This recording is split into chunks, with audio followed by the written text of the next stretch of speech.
close to me. You know just how to touch me. Kiss me. You know just where to kiss me.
Hey, Carlos, let's clear the air here.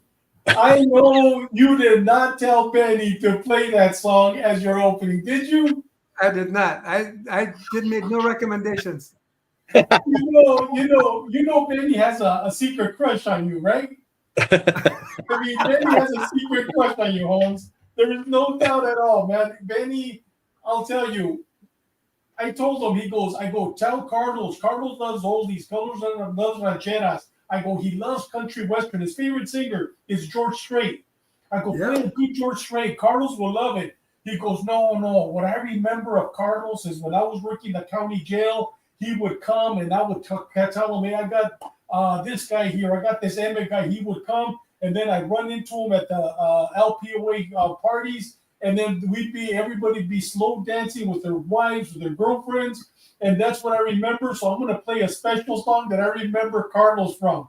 And he comes up with this, Carlos. What's up with that? He told me he was going to do it. I told him I like oldies, and I didn't know he's going to go back that old.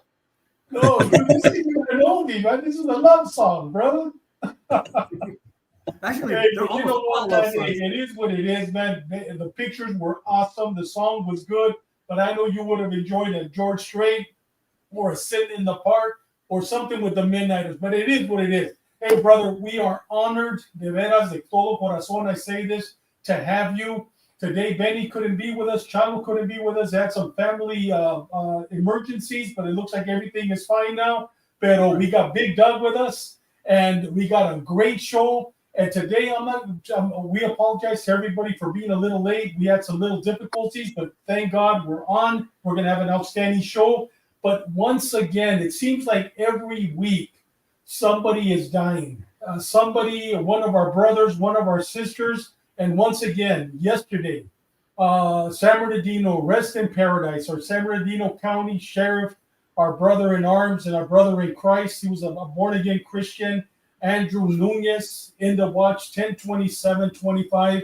He responds. I guess San Bernardino Sheriff's Patrol Rancho Cucamonga responds to a call of a possible domestic violence. He responds when he gets there. The suspect was arguing or fighting with his girlfriend, takes out a gun and shoots our brother in the head. He dies in the line of duty, gets on a motorcycle, takes off. Those of you from Southern California, even us here in Florida, we were watching on certain channels the live pursuit, and ended up this guy was going over, they say between 150, 200 miles an hour on a motorcycle. An off-duty deputy sheriff who worked narcotics saw him coming. He must have been hearing the radio. He on the freeway. He basically puts his vehicle in front of the motorcycle. The driver who killed our brother in arms and our brother in Christ flipped over. He's gonna survive. And but I don't know if you guys got a chance to see it, Carlos and Doug. But while this guy's going about 100 miles an hour, he's actually pulling a handgun out and he's jacking around in, and he's getting ready to fight or get into another fight with the responding units. But thank God that this officer did everything within his power to stop him. Individual survived. Our brother, I believe, had a daughter, and his wife was pregnant, had been on for 6 years. May he rest in peace. Prayer for him and his family. God bless him and his family, and God bless our brothers from the San Bernardino Police Department. It seems like every week we're honoring one of our brothers, one of our sisters that die in the line of duty. Last week we honored our sister for La Mesa PD. Today, our brother, 2 weeks ago, we honored another brother who committed suicide. But prayers for our brothers in law enforcement. But guys, with that said, before we get started, I just want to throw this out, a quick shout out to Juan Cephas. Carlos, do you remember Juan Cephas? I do. Is that one? Which one is one? Juan Cephas. You remember him, Doug, too? Juan Cephas? Yeah. He has his own YouTube channel, and it's called Fit PD. And Juan, I believe, retired 2 or 3 years ago. So he has a great. Today I listened to him. Matter of fact, I listened to all of his episodes. If you guys get a chance, this is one of our brothers in Christ also, and also a brother in law enforcement. This guy was an outstanding cop. But instead of staying out in the field, he decided to go to the academy and teach the next generation. I believe he was in the academy for 23 years. And I'll tell you, while he was in the streets, I got a chance to work with him for about a year and a half when I was at Southern. Outstanding cop, good individual. You get a chance, please log in and please subscribe to his channel, Fit PD. And Carlos and Doug, I told him that you guys were going to be on. He's watching us right now. God bless him and God bless his channel. Please take a look at it when you guys get a chance. Hey guys, with that said, Carlos, you have been with us. I think you've been probably about 3 or 4 of our episodes. And you on one of the episodes, I believe it was on Ash Wednesday, you talked about the McDonald's massacre. Carlos, when you think about legends, guys, when he retired from the police department, what year did you retire, Carlos? 09. About 180 of us retired that same day. Really? In 2009, he retired. And this was a headline in the San Diego Union Tribune. San Diego Police Border Unit last of the gunslingers, Carlos Chacon. I mean, I've never seen them show a picture like that or even talk about gunslingers, but this is a man that is a legend within the police department, a legend in San Diego, and just a man that those of you that got a chance to read what I wrote and what Benny wrote, I mean, he started his career at a young age, and right after the academy, months after the academy, he was selected to work at the border. You guys get a chance, read that book, Lines and Shadows by Joseph Wambach. The book talks about the first border team where they actually undercover or certain group of detectives and police officers dressed like illegal aliens, and they basically targeted people that were robbing them at the border right there in San Ysidro, the hills around San Ysidro, Otay Mesa, that whole area. And they got involved in several shootings. If you guys get a chance, please take a look at that book. That's an excellent book. From there, I believe Carlos went to robbery. From robbery, he went to criminal intelligence. Carlos was that guy for many years for the San Diego Police Department that targeted the Mexican Mafia. And everybody that was from San Diego, a member of the Mexican Mafia, Carlos either put them away or they knew about Carlos. Carlos knew their families, knew everybody involved. And we always have legends. Carlos was one of the original guys that targeted the Mafia. He's the one that put away Ronnie and Hector Ayala for the triple homicide. After Carlos, we had another legend come on, Mike Gutierrez, and you guys got a chance to see how we honored Mike. But we've always had legends, but Carlos is one of the original ones that targeted the Mexican Mafia. Mike came later, and now I believe Nestor Hernandez came and others came afterwards. But Carlos is one of the original ones. From there, he made sergeant. Prior to making sergeant, he also worked in Mexico, and that's what today's episode is. We're going to talk. He worked in Mexico after he had been involved in several shootings. I just want to bring this out. Was involved in several shootings where some of the suspects, I'm not going to call them victims, were Tijuana police officers, municipal police officers, state police officers. They were the ones that were robbing the illegal aliens coming across the border, robbing and raping them. Years later, Carlos goes back, working out criminal intelligence, and that's what our episode is on tonight.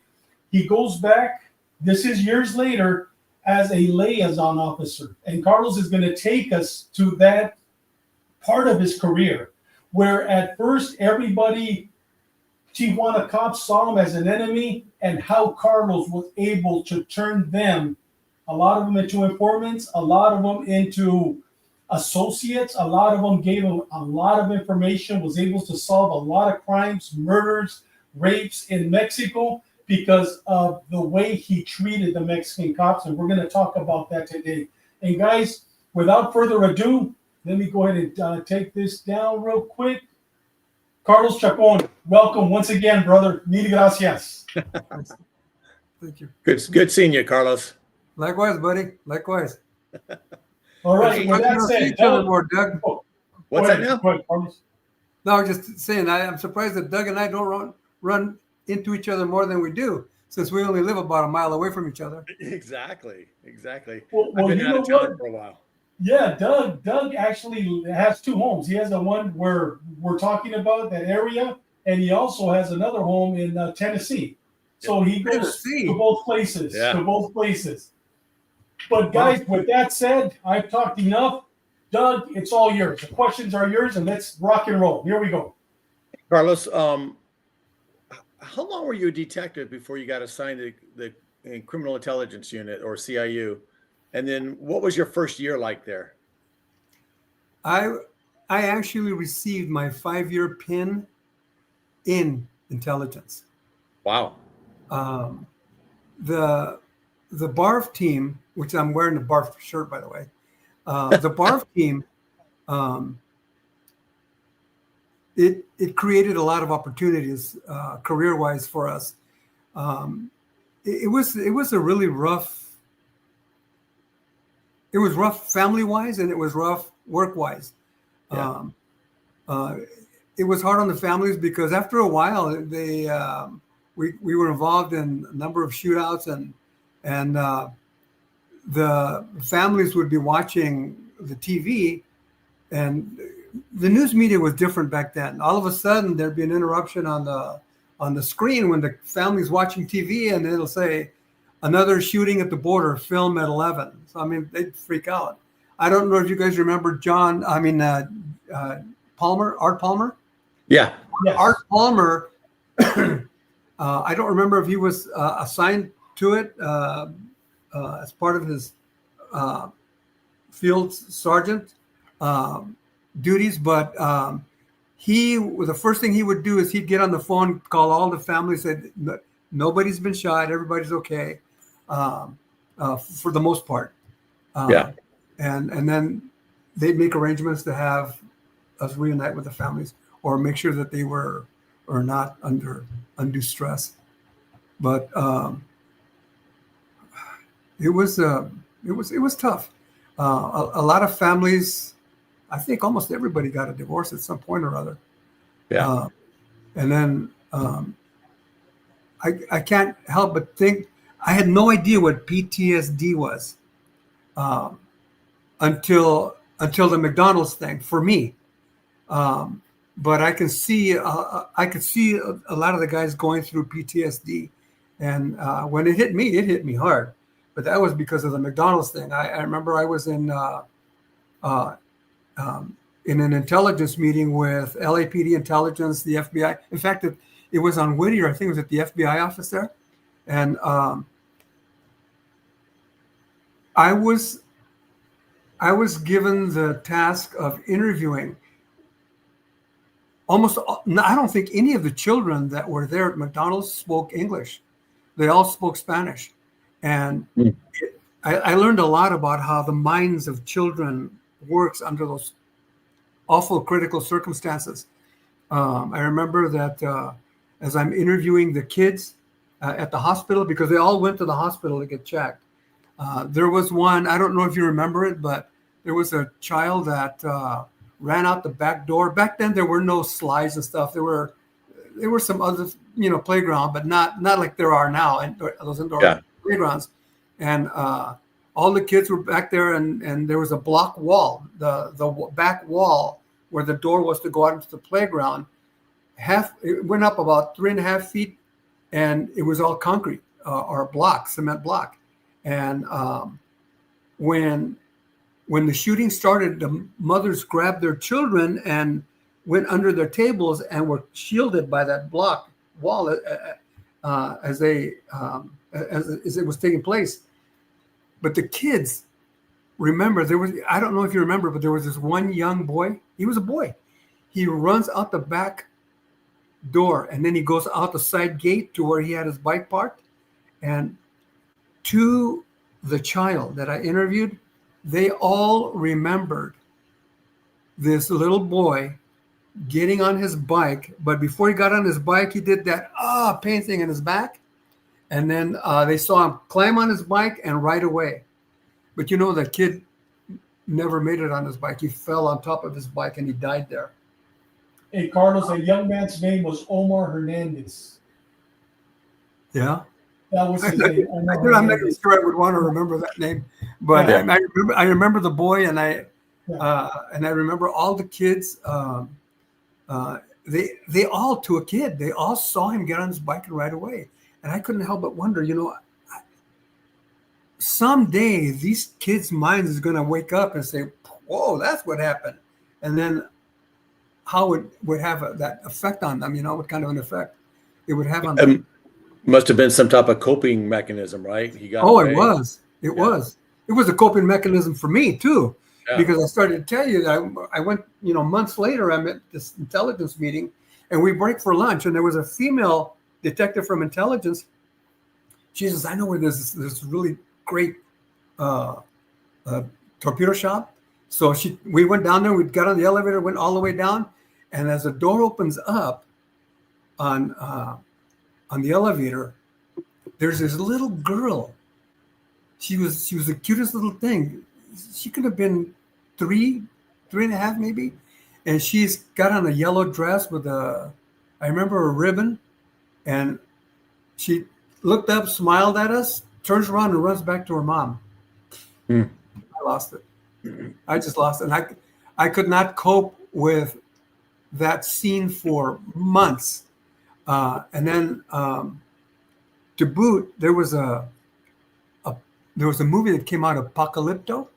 It was about the Spanish going into the jungles and trying to subjugate the tribes that were there, and it got to the point where they were trying to kill all of the tribes people, and there were kids that were running away, and there was a kid that was shot in the back. Great actor, boy, it fooled me, and I had that same overwhelming sensation come over me, just like with that little girl when the thing opened up. And back then, you couldn't say, I need help. You were looked at as a coward, as a weakling. You couldn't. So you just kept your mouth shut and pushed ahead. So what was your first year like in CIU? It was like a dream. Back then there were guys that were working downtown. Dan Stanley, that guy was a great cop. John Jenner, Purdy. You remember Purdy? Oh yeah. Yeah. Those guys were all working downtown, and they had already established a relationship with the sergeant of intelligence then, Ernie Trumper, who to me was a scary man. But he was scary to a lot of guys. He was, and it took me a long time to get used to him. He was the nicest guy you'd ever want to meet. But Carlos, we looked everywhere for photos on Ernie Trumper. I mean, Doug went through albums. We called the Historical Society. We called sergeants that are dead now. We called them in heaven. Do you have a picture of Ernie Trumper? Dude, nobody has a picture. Tell us what did he look like? And he was your sergeant in criminal intelligence, right? Can you describe him for our viewers? Yes. Just what he looked like? Because we don't know photos of this guy. Bald. Dark. He was, I'm pretty sure he was American Indian. And he was very, very muscular. Even his forearms, they were thick, and you'd always hear stories about this guy, Ernie Trumper, when he was a sergeant in patrol. He'd have his guys line up in the Sally Port there, and he used to carry one of those little, those switches for hitting horses when you're riding them, and he'd tuck it up under his arm. He would tuck it up under his arm, and then he would hold his inspection. He'd walk up and down the line holding this thing tucked under his arm, and he never yelled. I never heard him raise his voice in all those years that I worked for him and with him. In fact, the day that I moved into intelligence, they took me over to this desk, and he's sitting there at a desk that's butting up to it. I'm thinking, well, that can't be his desk. He's a sergeant. He's got to have his own office, right? I sit down, and George Salamado introduced me to him, and he goes, he does his Trumper thing. That's how he talked. He whispered every time.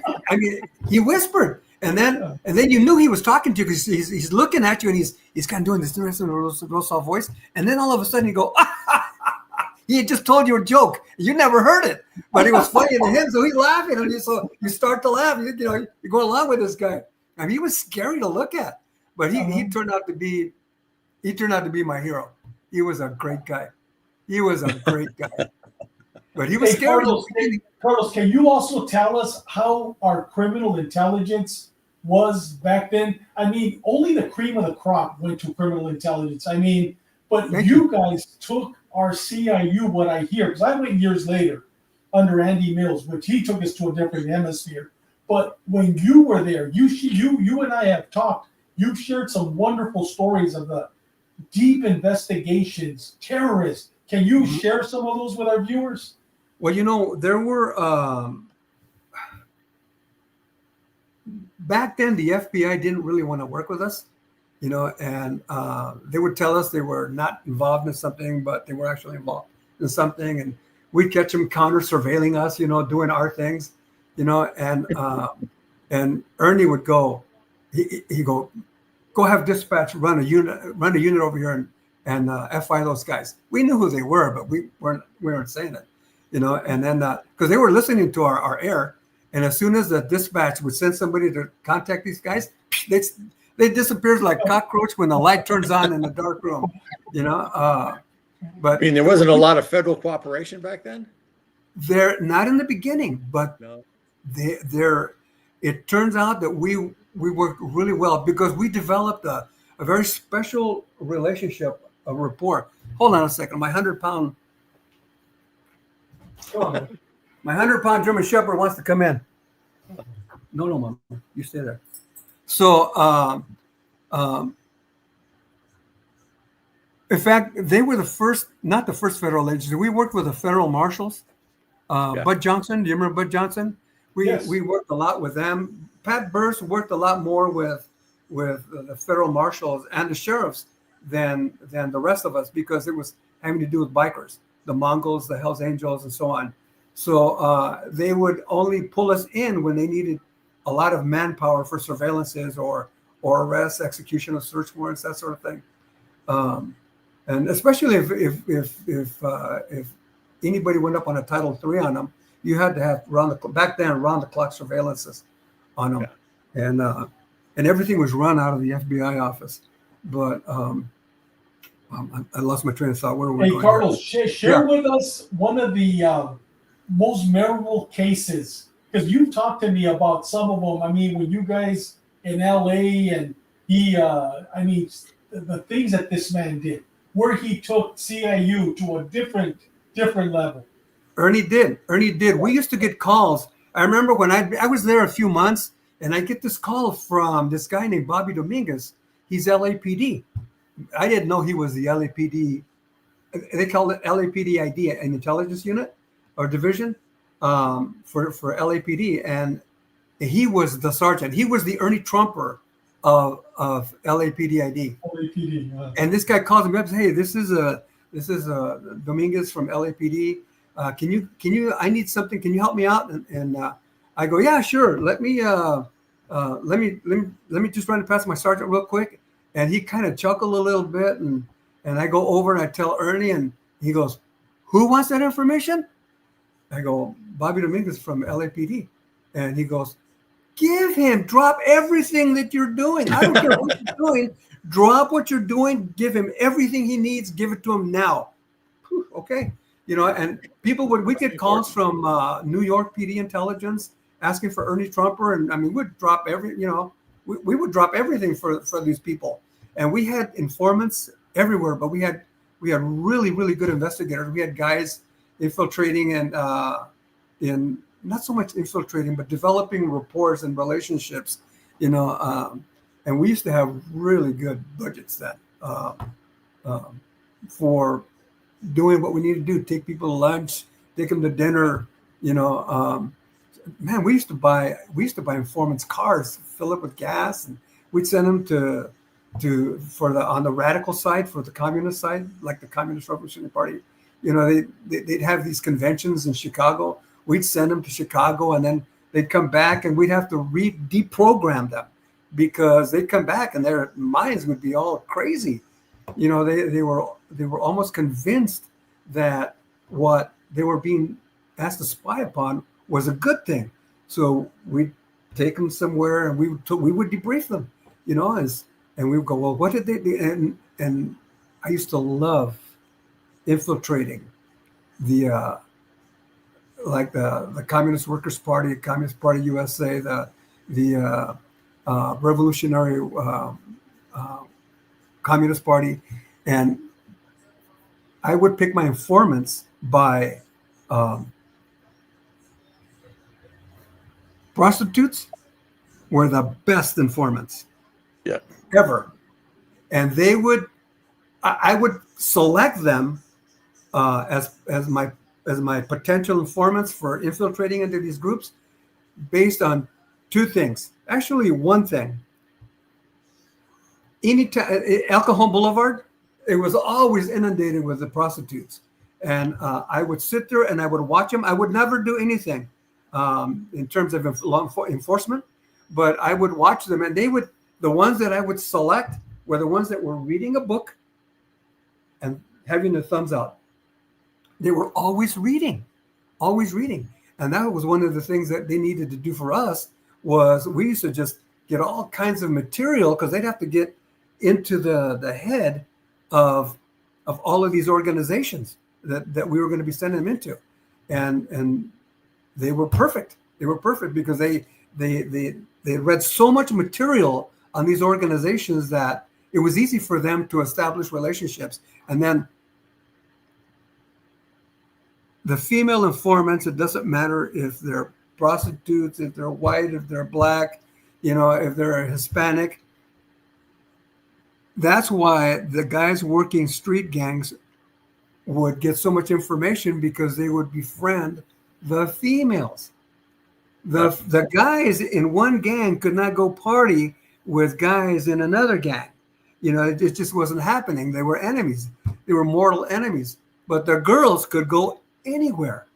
I mean, they could go to a party at this gang, a party at this gang over here, and it got to the point where we would never offer them money, but we would see them hanging out at like little taco shops, and we get over there. And I worked with a guy by the name of George Guevara. Did you know George? Yeah, yeah.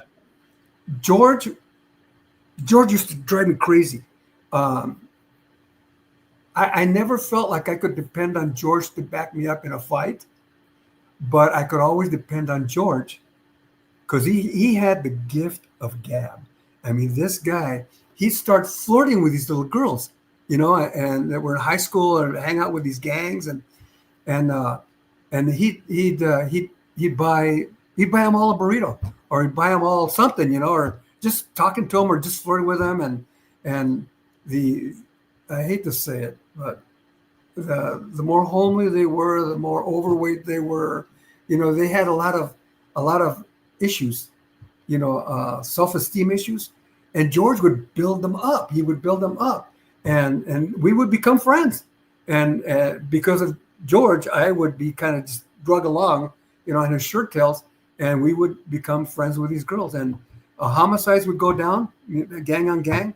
And we would call up one of them. Hey, what's going on? We just talked to them for a bit. What the heck went on over there? Were you at that party? Yeah, we were at the party. And next thing you know, they're telling you who did the shooting, why they did the shooting, who got stabbed, why they got stabbed. So it was that was a trick that I kind of took back into intelligence with me. It was not a trick, but what's the term I want to use? A method.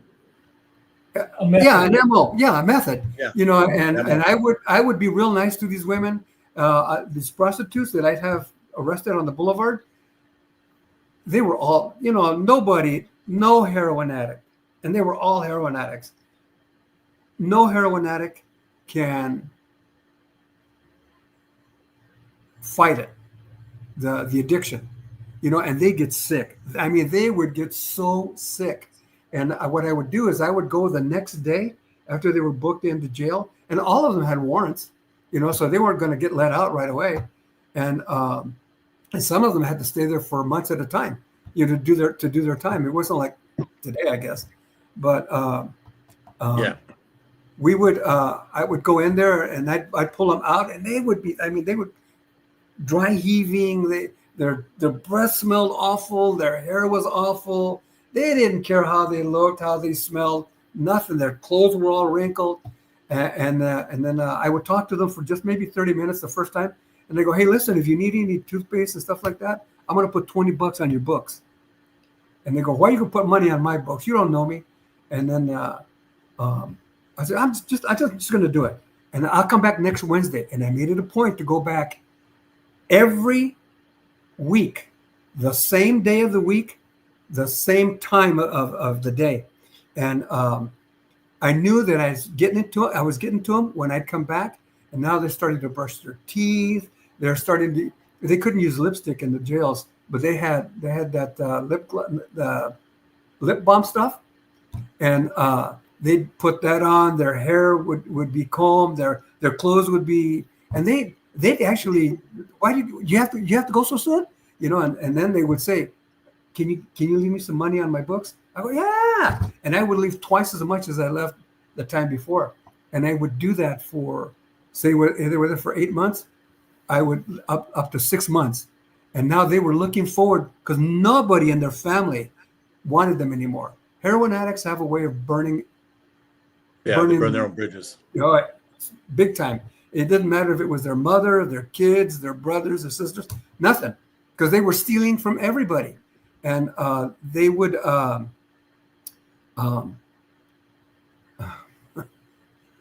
old age is creeping in there. Anyhow, they would. I started to tell you. I knew that I'd gotten to them because I would skip a day. One of the visits they were looking so forward to, and they would get mad. I mean, they'd get angry and they'd yell at me and they'd scold me, and they would treat me the way an angry wife treats her husband that she's pissed off at. And I go, got it. And so by the time they got out, and also too, one of the tricks that I used was if they had kids, the kids were almost always being raised by the mother, the grandma. Yeah. So I would say, when is your son's birthday? Oh, my son's birthday is coming up on this day. And I go, here's what I'm going to do.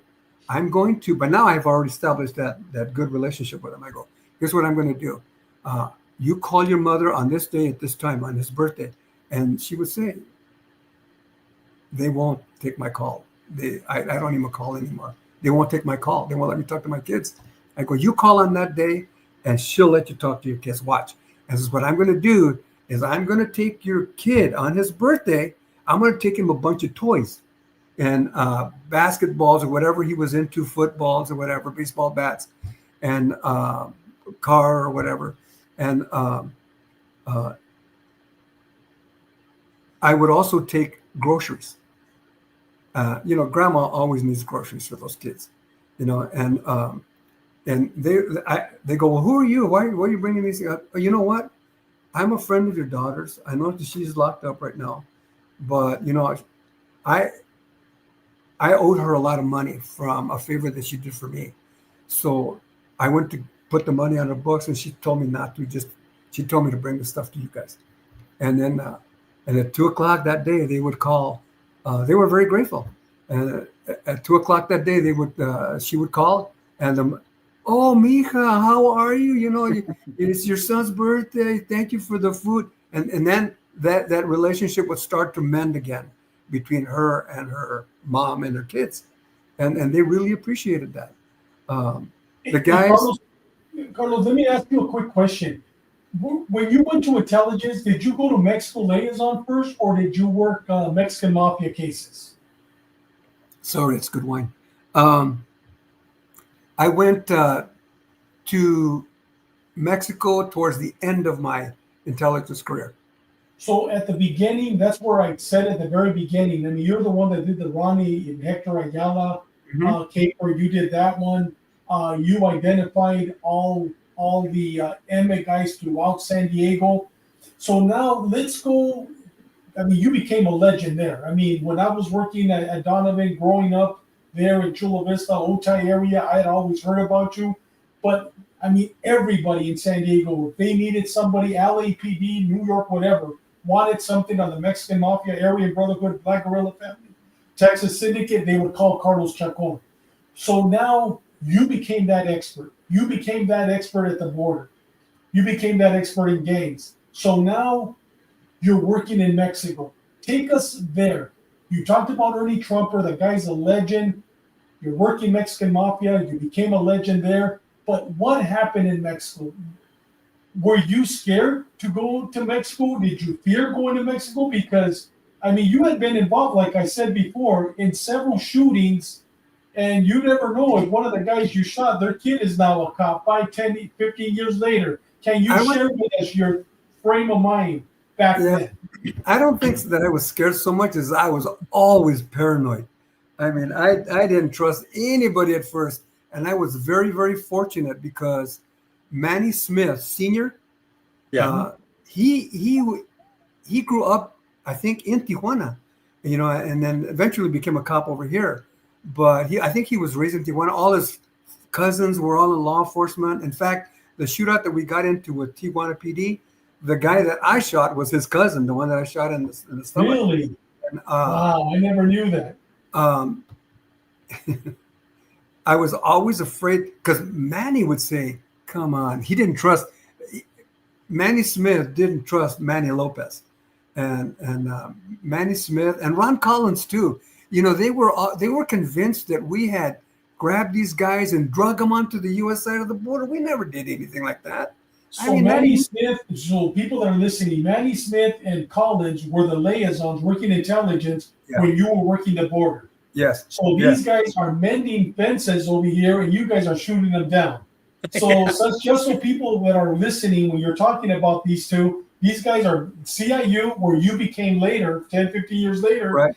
And you're the gunslinger in Mexico. So now you're working intelligence. Was Manny gone? That's why they sent you to work with Ron Collins. Can you share that with us? Yeah, well, yeah. Manny Smith and Ron Collins were there. George Salamondo worked over there as Mexico liaison before he made sergeant, and I think, and Ron Collins and Manny Smith were tight, and they knew everybody. I mean, they knew everybody, but the guy that was the as the raza says it, the head chingon was Manny Smith. I mean, if you needed anything done, you wouldn't go to Ron Collins. You would go to Manny Smith, and Manny Smith would get it done. And he knew everybody. Everybody liked him. And I mean, I could go into the State Judicial Police main headquarters, and Manny would be in there, and he'd greet me, and we'd talk, and we have coffee or whatever, and we'd invite the heads of the different groups. Across the street, there was what? You gonna say something? So Carlos, by now, when you're talking about Manny Smith, he's retired already. Yeah, he's retired. Yes. By the time I got there, he retired. Mexico. Yeah, he's retired, and you're working liaison with Collins. Ron Collins. So you're going now. Manny Smith was Mexico liaison. The guy's a legend. I came 10, 15 years later, and people still remember him. But now he's a private investigator in Mexico. He's no longer with the police department. So you would run into him now working criminal intelligence liaison, correct? Well, I worked with him as liaison. We worked together in Mexico. Let me rephrase that. We both worked in Mexico. We did not work together. It was like he wanted me and everybody else to know that he was the new Manny Smith. Who's this, Ron Collins? Yeah, Ron Collins. Okay, yes.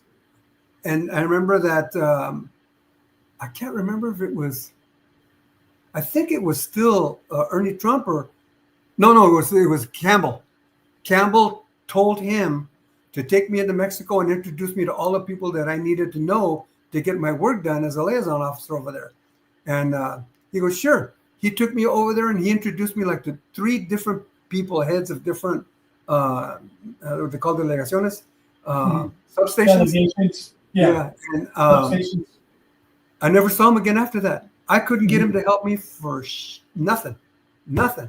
And I remember one day he's sitting. I see him sitting in front. He's in his car, parked right in front of the State Judicial Police Office, and I'm about a block away at a supermarket parking lot, and I can see him, and I'm going. I want to see if he'll respond to me. So I go. I called him on the air, and he goes, "Hey, Ron, are you on the air? Can you pick up? I need your help with something."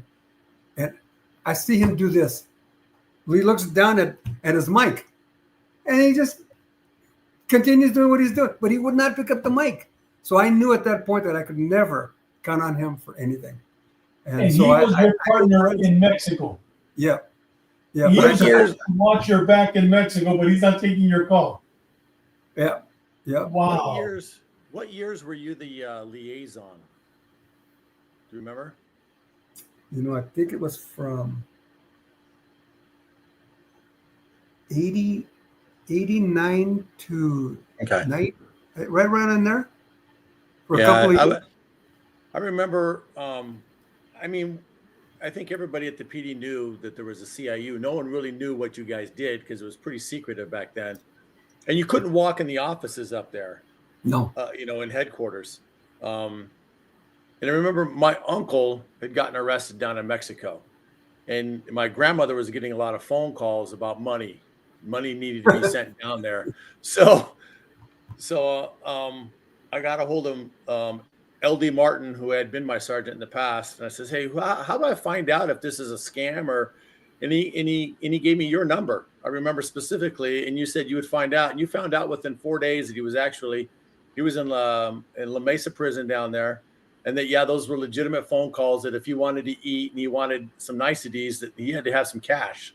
So back then you actually told me how to get money down there safely so that he would actually get the money. And my grandmother thought I was a king because of that, because of what you did. And I said, I'm like, Grandma, I got nothing to do with this. I have no idea what's going on down in Mexico. But with that prison that was down there, La Mesa prison.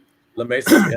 That's how I grew up with guys in Otay, and one of the families that I grew up with was the Gonzalez family: Mauro Gonzalez, Mario Gonzalez, Amador Gonzalez. Do you remember them, David? Of course, yeah. We did an episode on Mauro's death. You solved it. The sheriff never did anything with it, but you solved it. Yes. Mauro wound up getting arrested in Tijuana, and he winds up going to La Mesa prison because they could hold you up to a year there before they even charged you with any crime. And it just so happens that my uncle, my mom's brother, had been accused of some crime having to do with theft of land or whatever, and Mauro was there with him.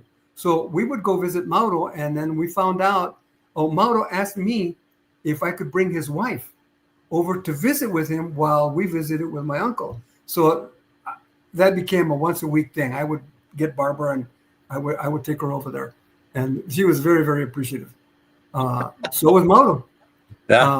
And so was Mauro's mom. Mauro's mom loved me. In fact, all the mothers loved me because they always hoped that I could help their kids out one way or another. So what were kind of the duties of the liaison officer, and were you working with any other U.S. intelligence services or anything like that when you were down there? Not in the beginning. We did towards the end, but back then, in the beginning, we worked with. I worked with the state judicial police, mostly the homicide guys. I did not like working auto theft. Oh, the sheriffs they were dirty. They were always, and they're still dirty.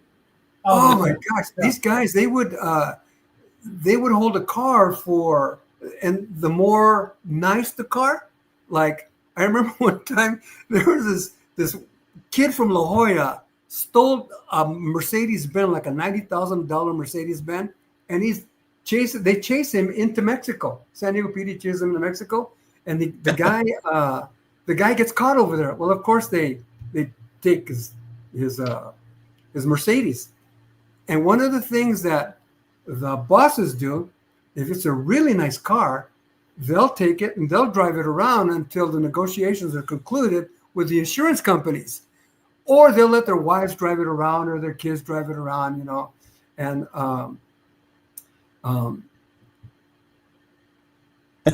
I never worked. I did not like working. I didn't work too. And because of Manny Smith, he says, never work drugs and never work auto thefts. Because now you're cutting into their money. And not only that, that's what got you hurt or killed. Yeah. And CHP they did all of the auto theft stuff. So I didn't, if it had something to do with auto thefts, oh no, CHP's working it. I sent them over there. If narcotics, they would test you. Manny Smith said they're going to test you. They're going to come to you and they'll say, hey, there's a big shipment of dope. It's going to be crossing over in the mountains at this area here. Do you want to work it? But I want to cut. And I go, and I would tell him. Manny Smith would start talking to my little brain, and I would say, you know what? I don't work dope. I don't like working dope. If you really are serious and you want to work this one-time thing, I'll be more than happy to introduce you to somebody. I'll make the introduction, and I'll walk away, and I'll never talk to you about it again. And so they knew that they were safe with me on that and auto thefts. And auto thefts, oh my God, they would have, these junkyards. They weren't junkyards. They were impound lots. There were hundreds. There were hundreds of cars. I mean, and insurance is trying to get them all out, or pay them off. Yeah. And I'm sorry, you'd asked me a question. On the did you ever work with other like federal intelligence? I did. We worked with the FBI. The FBI, I felt bad for them. Initially, the FBI was always trying to establish. They tried to establish. They had their own liaison, whatever that means, and they would go and introduce themselves. They would never work with the little guys. They would work only with the bosses, and it was what was funny. I would develop some really good rapport with some of those investigators over there. Go, hey, do you know where the FBI guys are today? I need to talk to one of them. They go, oh yeah, they're over in La Mesa, over by the racetrack. They're parked between these two high. I mean, they knew they were following the FBI, so they always knew where the FBI was. And it was funny. And after a while, you just, who cares, And then I worked. Hey, Carlos, what about DOJ, state DOJ? How were they back then? Because when I was there, dude, I could tell you funny stories about them. Were they around state DOJ, Department of Justice? Yeah, I never worked with them. I could tell you stories, but I'm not going to put anybody down. They're not here to defend themselves. But dude, we could tell stories about. Oh, I'm sure we could. But and there were guys that when the FBI started getting into the street crime stuff, they thought they were going to be getting like impounding tons of narcotics. They're going to be getting tons of cash. They were expecting to find semi-trailer loads parked in some vacant lot somewhere full of cash. And I try to tell them they're not like that here. If that's what you're looking for, beautiful houses that you can confiscate that were bought from ill-gotten gains, they don't do that. I mean, they have if you execute a search warrant in a house in Logan Heights, the best car you're going to find is something that is near and dear to their heart, is some really jazzed up lowrider, fully redone, leather upholstery, low-rate, nice rims. That's their pride and joy. And if you're going to go into the house to find loads of cash, the most expensive thing that you're going to find in there is a big screen TV, and that's going to be your confiscation. And it took them a while, but when they finally got into it, they became pretty good. Because one thing they did have, they had money and they had equipment.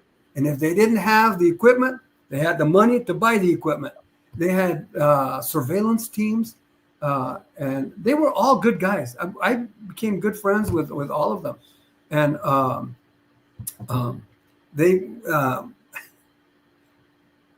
they came into the office, and I there was a Puerto Rican FBI guy that came into the CIU office, and he starts asking me about prison gangs and what they're like, the Mexican mafia and all that. And I never held anything back from anyone, and it used to piss me off to no end when there were cops that would hold information back, because information was power, and they did not want to share any of their power. So they didn't.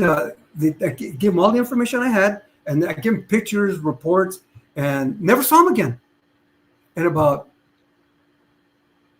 3 months later, another FBI comes, and he wants to know about the same thing that the other guy wanted to know about. So I gave him everything, and he goes, "Do you have any informants that you could introduce me to?" I go, "Yeah, in fact, I'm going to go see one today at county jail, the old county jail." Yeah. And I go, "You want to come with me?" And he's wearing wingtip shoes, suit, a tie, I think he was wearing cufflinks too. I don't remember, but I go, "Just do me a favor. dressed Strange. down. Yeah, you know what? I should have been more specific. I said, "Can you dress down for me?" And he goes, "Yeah." So he met me there at the Sally Port. We walk in and at the where you pay the bonds and all that. We go into the back area, and when he comes to the door, I go, oh, his idea of dressing down was taking off his coat and taking off his tie. That was his idea of dressing down. And I go, well, he's here. I'm here, and we have the guy brought back. You remember how they had the interview rooms? You can see all the way from the booking area all the way to the back one. Well, I always took the back one, and I said, wait for me out here in the hall. Let me tell him that because he trusts me. So let me tell him that I have somebody here that I want to introduce him to, and they could be they could be good for him. And he goes, okay. So I finally get out. I talk to the guy. He comes in. The FBI guy comes into the interview room. First thing he does, you know how they carry their shields in the little wallet with the little badge? He takes that thing out, flips it open, and throws it on the table. He goes, I'm with the FBI. Tell me everything you know about the Mexican mafia. And the guy looks at me, and then he looks over at the guy, and then he looks back at me, and he goes, who is this clown? I mean, loud. The guy was offended, and I didn't blame him. And then I go, okay, wait. I took the guy back out into the corner, and I go, listen, can you do this favor to me? Can you just? They're new into the game here. I need somebody that really knows his shit that can help us. So I would build him up, and his knowledge, and his membership, and all of that. And then I go, can you just school him for me? Just school him. He's gonna say some stupid things, I'm sure, but just ignore them. Just pretend like you're better than that. He goes, orale. So I call him in. It took a while for the FBI agent to kind of calm down a little bit, but I never saw that source again. They paid him. They had lots of money. You couldn't compete with that bank. No, you couldn't. And you know what? And what's funny is that these crooks, they caught on to it real quick.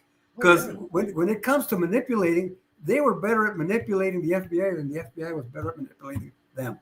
And they would. There was this one guy he was stealing cars, and he'd call the FBI. Hey, are you interested in a car? Yeah, because they needed something to build up his credibility, on their books. So and after a while, they were coming back and they're saying, hey, you know what? Can you tell this guy to come calm down on the stolen cars, because they were paying him lots of money. They were paying everybody lots of money, and it used to piss us off, And the FBI would do stuff like, I had a really good source into the Alpha 66, which was they were the Cuban, the Cubans that went in. They were abandoned by Kennedy, and they were going to go in and assassinate Bay of Pigs and stuff. Bay of Pigs, and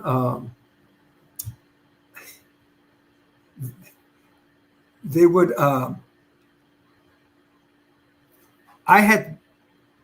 They would invite me to San Bernardino, to their desert. They owned a bunch of property up there, up against a mountain, and they would practice.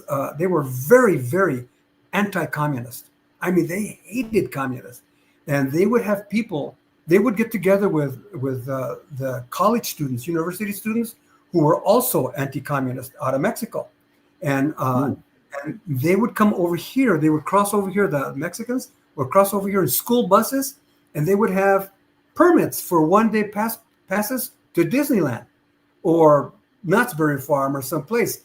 And as soon as they were cleared and they got past the Temecula thing, San Bernardino, here we come. And they'd set up camps over there, and they would be met by the Mexicans, from people from all over the Cubans, and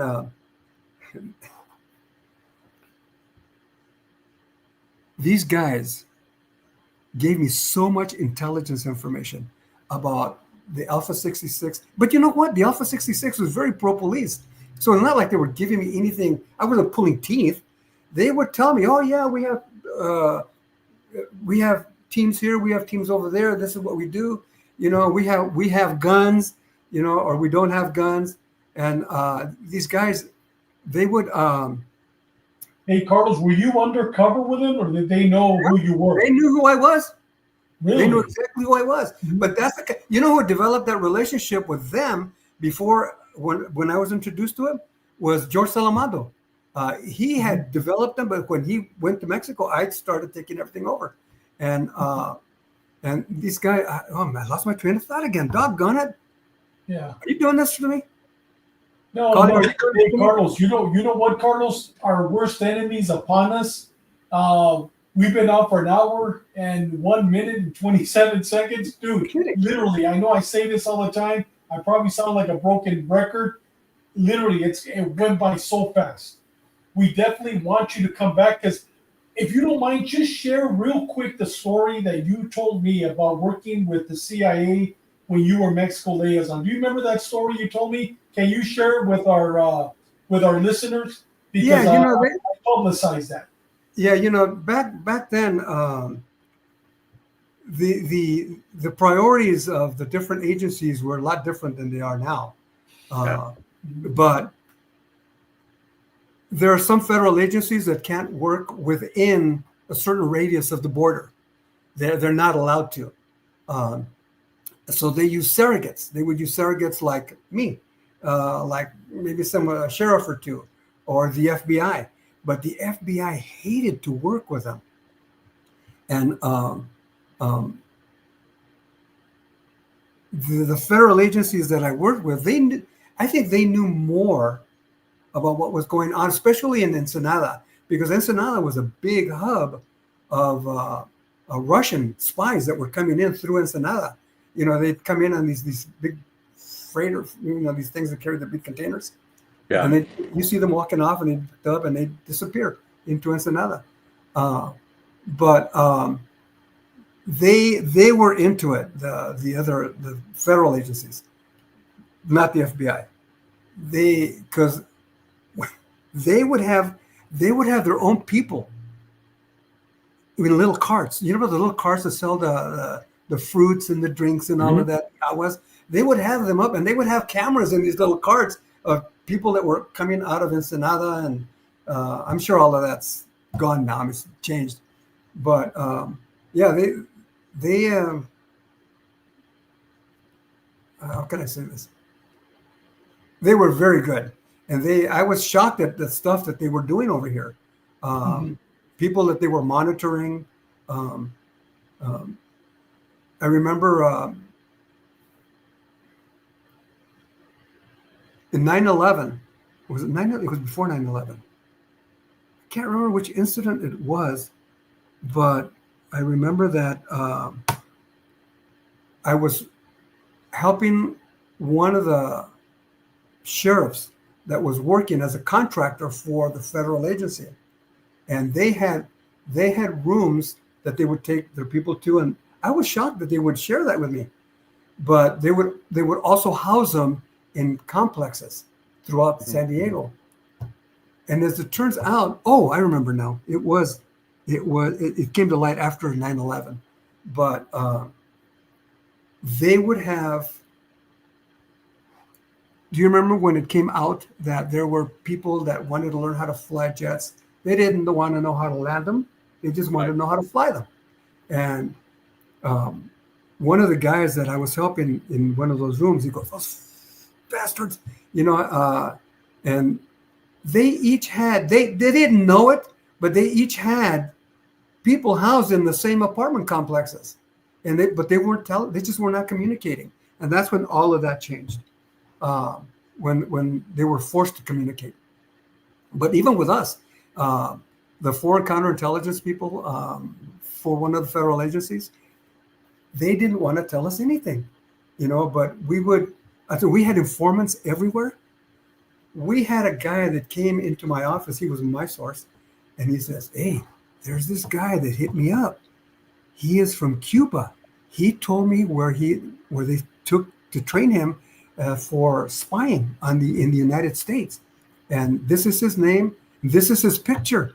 He goes, he wants me to help him get into infiltrating the Alpha 66. He wanted to infiltrate them. And we went to the federal agency that was handling it. And we said, hey, listen, we have this guy. He came to us. He's our source. And he says this guy came over to him and told him this. This is where their spy training camp is in Cuba and all that. And there were two guys. There were two partners. And they go, no, we don't know anything about that guy. We don't know anything about that. I go, you sure? Because if you're not sure, we're going to work him. And then he goes, oh, okay. So we get back to the office. We no sooner get back to the office, and they almost beat us there. Yeah, they beat us. They went to talk to our lieutenant and says, hey, we're sorry. There are some things that we're not allowed to share. And, okay, so we started. That's when the communication started with us. Yeah. But there was a lot of stuff that was going on that in fact, I think they even started working bikers. The Hells Angels, I don't know about the Mongols, but they started working, they started integrating everything that we were doing together. And they would assign us members of their teams. I remember I got assigned a female FBI agent, and Lou Apodaca from the sheriff's office. And I did something I should not have done. I feel bad, but this is when we were really into the Emma case, and we were up on Title IIIs, and this one sheriff at one of the prison gang task force meetings, we hadn't told him yet that we were up on these wires. Well, he gets up, and he was always really well dressed, very, hair was perfect, even smelled good from afar. But the guy starts, I've got this informant, and he's been talking to Tawa in San Diego, and they've been in contact with this people in over there along the desert there, Palm Springs. And he goes, there's supposed to be a big shipment coming in, and he's been talking to Tawa all the time. And he's they're always communicating on the phone. I go, and I said it out loud, but I should have thought about it before I said it. But he goes, bro, your guy's pulling the wool over your eyes or something to that effect. You need to go back and debrief him, because we've been up on wires and that guy has not been on any of our wires. And of course, it was embarrassing. I thought about it. There was an FBI guy that was sitting next to me, and he goes, well, I think I would have handled that just a little bit differently. Something to that effect. And I'm going, oh gosh. And that guy never talked to me again. But he always tried to circumvent me with the FBI female agent and with Lou. Hey, Carlos, you know what? Like I said, man, our worst enemies upon us. Hey, brother, de todo corazón, mil gracias. Thank you. You're definitely coming back without a doubt. But next time, I'm going to pick the song for Benny. Next time, we're going to put one of your favorite songs. I know which ones they all are. We have been together. But, brother, thank you from the bottom of my heart, man. You're a legend within the department. You're a legend in Chula Vista and Otay, throughout San Diego. I mean, dude, everything you were talking about right now about how to cultivate informants. I mean, you're the expert. I learned from you. Roger Demshock learned from you. Benny Cruz and so many others learned from you. But with that said, Doug, any last words for Carlos? No, Carlos, it's good seeing you again. And likewise. We need to try to do a block where it's like 3 hours long. I know, we do, definitely. We'll everybody send Dave a message or send me a message on our emails and see if you guys would hang out for a few hours one night, and we'll have Carlos back, and we can all share some wine or some drink or something, and we'll just talk. Well, you know what? You guys always drinking whiskey. You guys are always drinking whiskey and smoking cigars. So I thought I'd be twice a day, and now I'm the only one.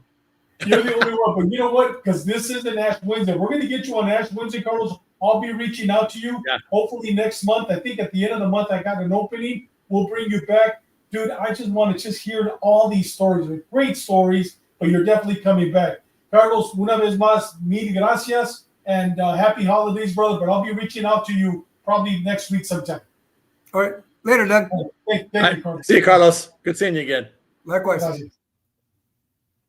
Man, dude, we could go on and on. I mean, Oh. the stories that he has. You know what I mean? The stories that he has. Wow. When we were both sergeants in gangs together for a period of time, and we'd go out to lunch or something sometimes, and I mean, he would make me laugh so hard. Some of the stories that he's got is like, oh my God. But those were different times too. Yeah. In those early days, I mean, there's a lot of things that we can't do anymore. And back then it wasn't bad. But CIU is one of those places where, guys wanted to go to, but no one really knew what they did all the time. You would hear rumors and you knew guys worked certain things, but you never heard anything because you couldn't just walk in the office up there. You just couldn't go up there. And if you saw one of those guys in the elevator, you're too afraid to say hi to them because they were busy. You didn't know what they were thinking. You know what their cases they were working. Exactly. It's like, you just look at them, and it's like they go off someplace else. But and you know what? Those guys would go there. They retire from there. I mean, Carlos one of the very few that went and promoted and then went on to have a great career. I mean, after he left criminal intelligence. But while he was there, he was a legend, man. I'll tell you, like I said before, you know what? I grew up hearing about Carlos all the time. Carlos was a legend in Otay, was a legend in Chula Vista. We would always hear he made it out of the barrio. He's a cop. I mean, the guy, I had heard all about him. Then I'm working at Donovan, and I finally get a chance to meet him. And we became best friends, and we became brothers. And I'll tell you, man, I got a chance to work with him when he was working the mafia, when he was working in Mexico. He was my sergeant. So I got a chance to really know Carlos, and it's a blessing. It truly is. But, brother, you know what? I'm definitely bringing him back, and you know what? It'll be a 2-hour episode because there's so much more that he could talk to us about. But, guys, next week, we got Mike Martinez from Colorado. Guys, Benny has a write-up here. He wants me to read it, and you know what? I'm not going to read it. All I'm going to tell you is Mike Martinez is another legend from Colorado, Littleton, Colorado. The stories that he's going to share with us started with probation, worked with the Department of Corrections. I mean, this man is a true legend. He's going to be with us next week. Tomorrow, we have another legend, retired Phoenix Police Department Detective Sgt. Dan Jaramillo. The guy was a legend in the military. He's the one that did the Sammy Gravano investigation when he was in Phoenix, got arrested for selling ecstasy. He's going to talk about that and a lot of other great things tomorrow. So, guys, we have a great episode tomorrow. I can't wait.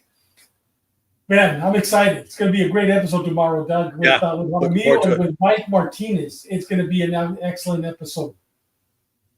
It's going to be nice.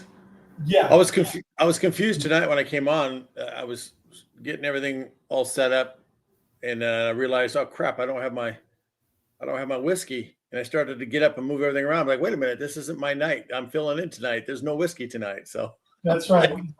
Hey, but tomorrow there will be, brother. Tomorrow's a whiskey night, yes. Carlos, I know you're not on right now, but you're still on. Hold tight, because I want to talk to you after the show so you can get another date. With that said, Big Doug, last words, my brother. Hey, everybody, just all those active guys out there, even if you're retired now, watch out after each other. I mean, it's getting kind of scary out there. A lot of officers are getting assaulted out there right now. It's way up. Obviously, we had another death in San Bernardino. San Bernardino County has been hit really hard in the past few years between the sheriff's department and the PDs up there. So keep everybody in your prayers and just watch out after each other. And guys, like Chris Kilby, and right now, Chris Hastings just mentioned it, your buddy calls. Don't forget, you know what? One call could save somebody's life. And like I always say, live a purpose-driven life. Make every day, every second count. We'll see you tomorrow on Ash Wednesday, whether you have water, whether you have whiskey, whether you have tequila, or whether you have coffee.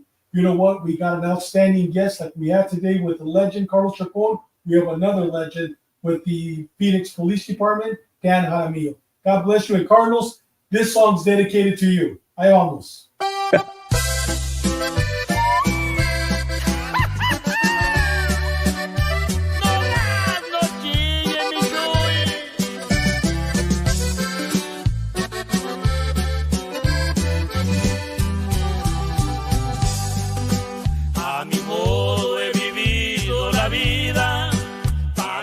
vivirla no hay método